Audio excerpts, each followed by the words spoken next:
Hey, what's up guys, Brad here. So today with a brand new Legacy of the Duelist Link Evolution video. It's been about, 2 or 3 months since we've done a Link Evolution video.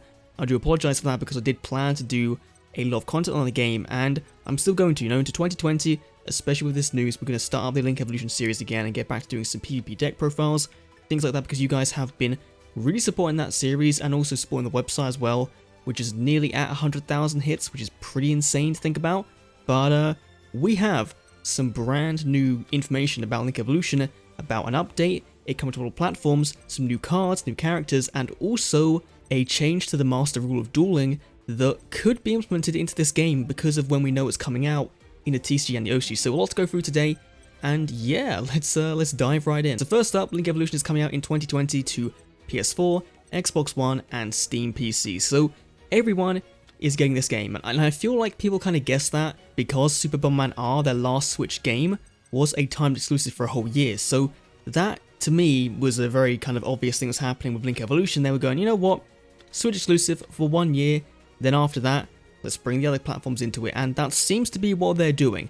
Now again, no confirmed release date. The Switch version is going to get a free update to bring it in line with the other console versions, which is good to hear, but we don't know much else apart from that. Now we do have some new cards confirmed for the game, and the cards they showed at the event were IP Masquerena, Firewall Dragon Darkfoot. Both of those came in Chaos Impact, so the most recent TCG core set, and also Crystron Nidofiber or Crystron Halqifibrax in the TCG. This card isn't coming out until the end of March in the English, so this to me, based on the ruling we know for previous, cards in Link Evolution, especially since we know the game is based on the overseas version of the game, this means this can't launch until sometime after the end of March, which means we're going to be waiting a while for this, but it all kind of makes sense, and there's some other things you know about it as well I'll talk about in a minute.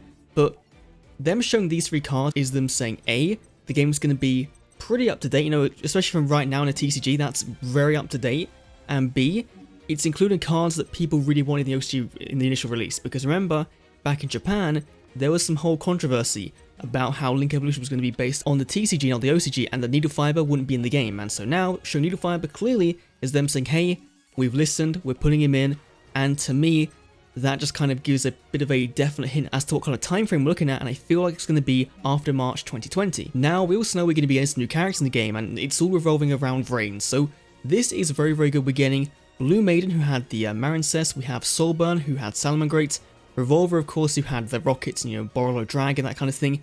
And then we have Eyes Human Form, who had the Ignisters. And this is also, again, a really interesting thing, because A, we don't know whether we're getting just the standard Vrain's duels as like the current ones in Vrain's where no story dialogue whatsoever, or if they're updating the Vrain story mode to have some dialogue. That'd be pretty cool if they did that, because Vrain's has now ended. The dub should be, at least partially the way through its second season or whatever, or starting that by the time this comes out. So hopefully it's a bit more than just, hey, here's these renders in the game and here's the characters or whatever. Hopefully it's a little bit more than that. Now, this update is going to be a free update, and I think, this is my belief personally, there's no confirmation of this, there will be no paid DLC for this, because of how this game is being heavily treated by the Japanese side of Konami as a first party kind of launch, that this will be a no DLC game. They'll just release this update with these new cards in for free.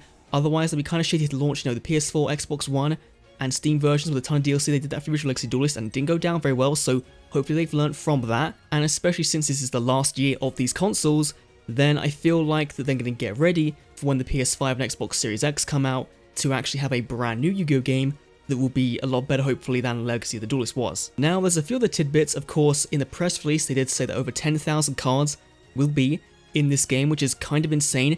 And I did the counting for this, and what this means is because there's no TCG exclusives, there'll be no OCG exclusives either. If you count the North American sets of cards and all of the cards in them, then the number 10,000 is literally after Ignition Assault and the release of Nidofiber in the TCG, which is, January, then March. So does this mean that this game will be all the way up till the March date? Because that means it'll be the most up to date by far, and literally will be right at the end of the Vrain's era of cards, apart from one set Eternity Code, which was releasing, I think, in the TCG in about July or something like that. So does this mean that Link Evolution will be all the way updated to then, or they do like a little hybrid of the OCG and the TCG and have only up to Chaos Impact and then some OCG cards, and then you'll kind of do that? Because it felt a bit weird, them revealing Dark Fluid and Ike Masquerain and then putting Nidifab next to it to say, hey, these cards are in here, but things in Recognition Assault aren't. Maybe they did that because they know the game is based off the Western version and that we haven't officially got Ignition Assault yet, so they can't really, technically, show cards from it because it hasn't been officially revealed for us yet. Maybe that's what they were thinking there, because we have had Hulky Firebracks revealed for us as well, coming for that release, so it does kind of make some sense, but also in other ways it doesn't. And also, the thing that really makes me think that Ignition Assault is being included is that I is here, and I, if he doesn't have Ignition Assault, then he doesn't have the majority of his deck. Now, he's still missing some stuff, I think, from Eternity Code, but he will be missing his entire deck from Ignition Assault, which means he would be playing things like Code Talkers most likely. They could still do that, but I feel like with him being in here, it means they're going to bring Ignition Assault, and that to me would be really cool to have an almost perfectly up-to-date Yu-Gi-Oh game for the TCG side of things, and somewhat for the OCG as well. Now, again, to go along with that whole after March release date, we found out we're getting a Master Rule update, which is the main rules of the game. Remember, Master Rule 4 brought in link summoning, restricted the extra summoning mechanics to having, have to have a certain zones to put your monsters in. Now, they're getting rid of that, and this is starting April 1st worldwide, so both TCG and OCG, and what it means is for Fusions, Synchros, and Xyz, you no longer need to use links, so you can summon your Synchros, your Fusion, your Xyz into any zone you want. You now have up to 6 zones to use for those, so it's kind of better in a way than pre-Master Rule 4 rules, which is ridiculous. Pendulums, of course, still use links, and, links still use links or whatever, they still have the same restrictions as before, but in general, the new Master Rule update, it does mean the older decks do work as they used to, and even better now based on new support, and because of that, and I feel like they're going to wait for this to come in. The fact they're making this change at the same time worldwide is a first ever. Like, usually we have to wait 2 or 3 months for a new Master Rule update in the West, but if you remember Link Evolution, one of the worst things about it, aside from the fact it was a very slow game, was the fact that all the story mode was all Master Rule 4 and you couldn't play the decks as they were intended to play.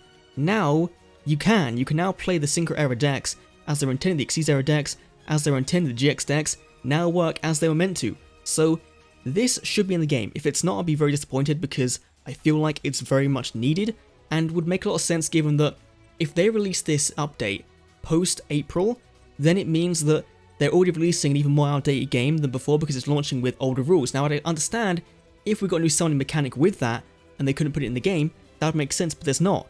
There's no new mechanic for this new era of Yu-Gi-Oh!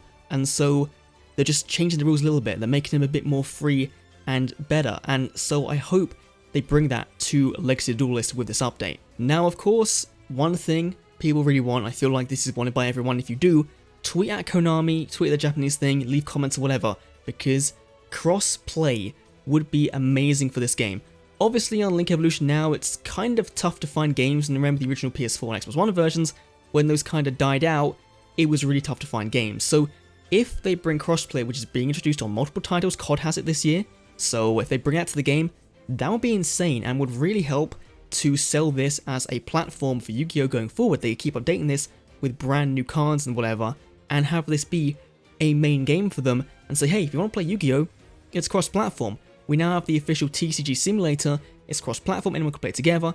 That would be really, really cool. I do want to see if the PC version is really, really fast compared to the Switch version, because that might just make me upgrade to the PC version rather than keep playing the Switch version, even though portably is going to be very, very fun indeed. Now, I've tried to record this video multiple times, I'm not too sure if I mentioned it in this recording, but the PS4, Xbox One, and Steam versions most likely will not be a free upgrade for you, because the game, at its core, has been changed completely. Like, the whole way cards interact has been changed, and I think the biggest thing, rather than just, the fact that the rule set for the game has changed, it's the way cards are distributed. Every card in this game is in a different pack, or in a different story deck, or in a different whatever, and once you have the whole DLC from the original game, if you have to then kind of validate as to whether a certain user has those cards or not, and if they purchase those packs or not, and it really does get confusing, because then you make a separate version of the game for everyone else, and everyone else doesn't have access to all the cards. Some people do, the Switch people have all the cards for free. It doesn't make too much sense to go down that road. I hope like that kind of makes some sort of sense in that the way they did the game originally, with paid DLC, with different paid DLC packs, the fact they changed up all the card pool of the card packs in the original game as well, would cause a ton of issues, especially for people that do maintain the cardless locations. That could be a really challenging thing to do. And so obviously we have no price, we have no release date. It's probably going to be around, April, sometime around then, maybe even June, as late as that. That could be a bit disappointing, but it does mean Link Evolution is going to be continuing, into 2020, into the end of the PS4 and Xbox One's life cycle, which means, honestly, I think...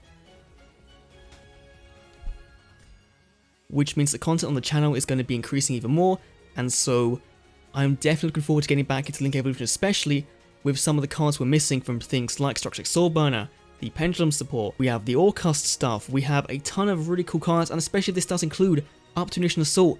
That means the new Dark Magician support from Legendary Duelist will be in this set as well, new Black Rose support, a ton of really cool cards coming in this update, and I can't wait for it to drop. So let me know what you think down below. I apologize if this video was a bit rambly towards the end. I did kind of try to organize my thoughts and say what we kind of think we're going to be getting, what we're not going to be getting, but yeah, let me know down below what you think.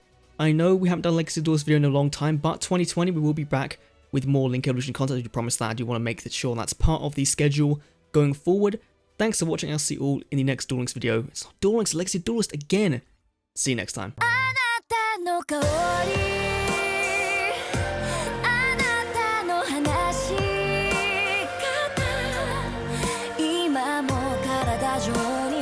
愛のかけらが残る」